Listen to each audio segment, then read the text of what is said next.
While teaching in school, many a times I have felt that some issues are so important and yet too delicate, both for students and for us.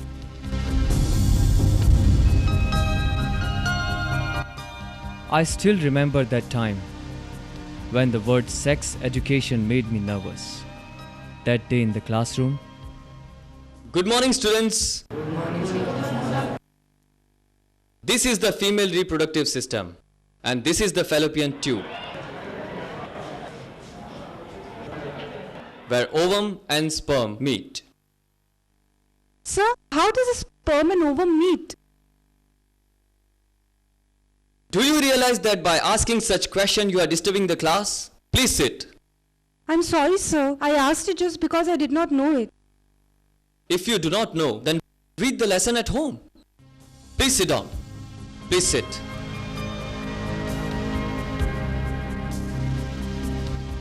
The question was not insignificant, but I did not know what to say and how. It was not only me, other teachers also came across this situation. And the other day,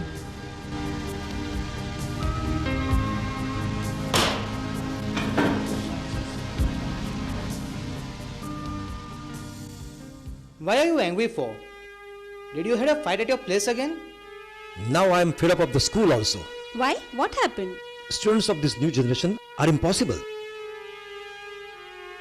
They don't care even the teacher is present.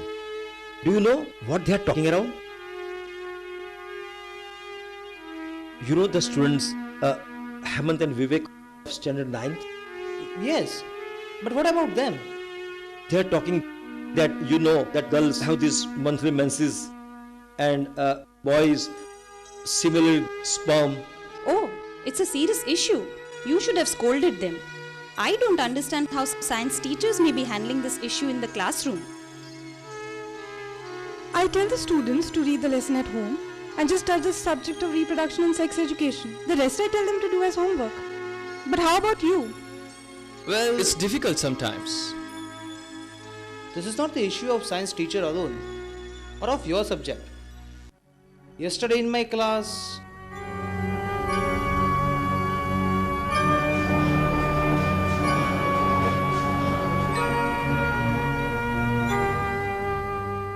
what is going on there? What is all this about? You forget to bring maths book in the class, and how can you remember to bring these dirty books? Aren't you ashamed of yourself? Haven't you been taught the good values? All three of you, get out of the class. Take off your shoes and run 4 rounds. Just get out.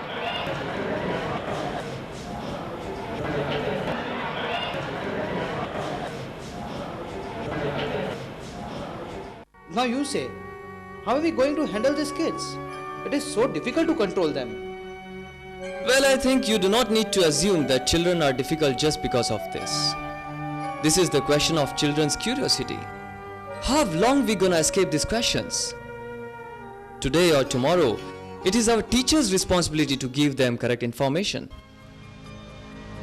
I must write to Dr. Krishna Mehta.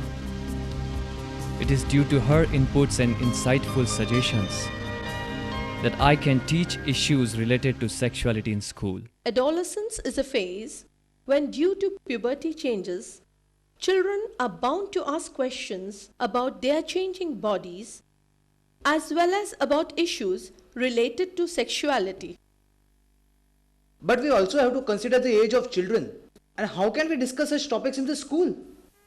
That is exactly where the problem lies. But if teachers are convinced about the need of sex education in schools, then they should rather take questions asked by children as opportunities to break the ice and start discussing issues about sex education. It is the attitude of the teachers about sex education that makes the difference.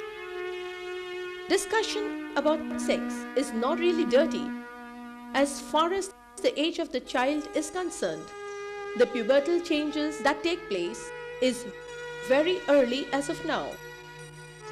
There cannot be a better place than school to impart systematic and scientific information about the sexuality.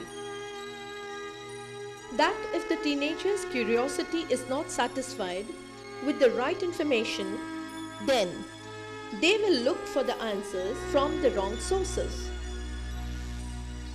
This creates misconceptions among adolescents rather than giving scientific knowledge. If the child asks a question and we do not know the answer, then the ideal thing will be to tell him the truth and just tell him that I do not know the answer. We can always tell them, I will find out the answer and then let you know. But the information about sex-related issues might lead to sexual experimentation. It is a misconception that sex education leads to experimentation. In fact, if the teenager is given the right information and his curiosity is fulfilled, it is very unlikely that he or they would like to experiment.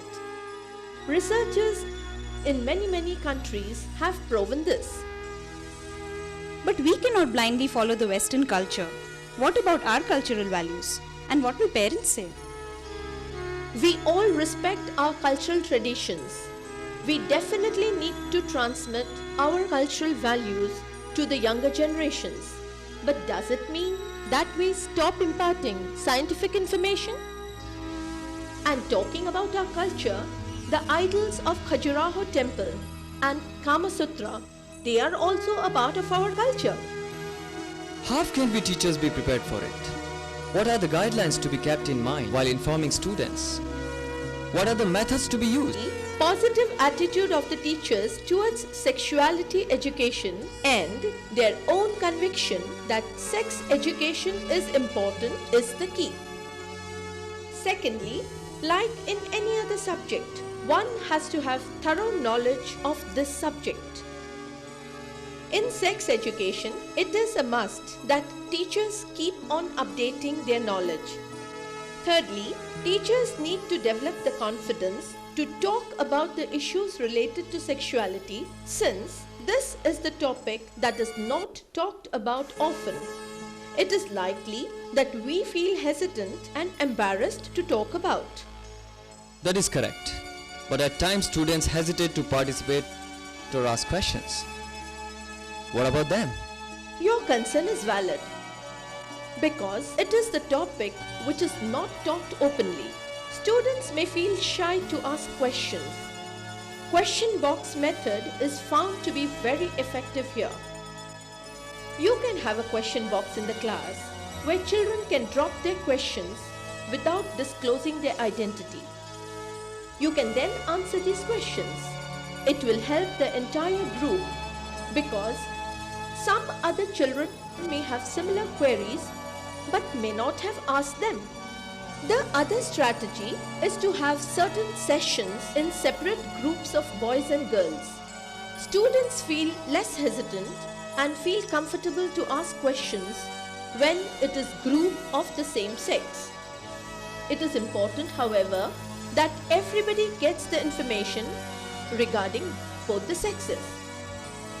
Not all lessons need to be taken separately. You can decide based on your comfort level and comfort level of the group. Once again, I want to reiterate that comfort level of the teacher is the key. If the teacher looks confused, hesitant, or baffled, students may get wrong message. Remember that actions speak louder than voice. Your session and training workshop helped me a lot. I became more confident to talk about sexuality related issues in the class. HIV doesn't spread by kissing, shaking hands, or eating together. Well, students, it spreads by having multiple sexual partners, infected syringes, and blood transfusions. But sir, how can we prevent this? During blood transfusion, you have to use HIV negative blood. Use disposable syringes, boil syringes, and of course, to have safe sex, use condoms. But sir, It is better to clear your doubts rather than keeping it with yourself and get confused.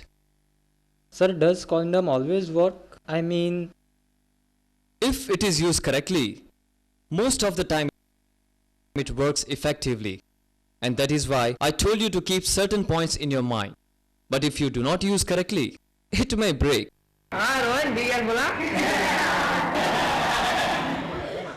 Thank you very much, Sandeep, for your piece of advice.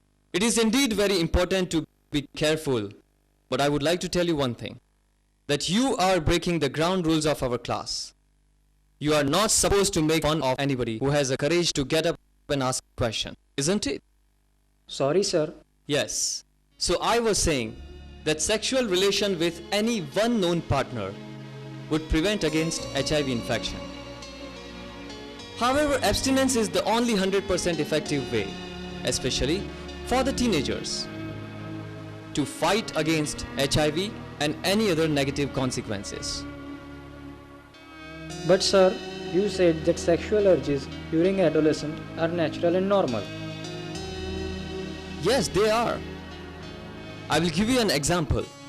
Feeling hungry is a natural behavior. Now students, just imagine, if you, even me, start eating in the class as and when we feel hungry, and that too from anybody's plate, how will it be? So students, to make sure that the school and classroom work perfectly, there are certain rules. Similarly, there are certain rules formed in the society. On those bases, even sexual relations within marriage are accepted socially. Besides, rules are made for some purposes. There is a minimum legal age for marriage. We have to be matured enough physically, emotionally, as well as mentally to take such an important decision. I am now on advisory committee for sex education in schools. It is really a good feeling to know that we can do it. Yes, we can.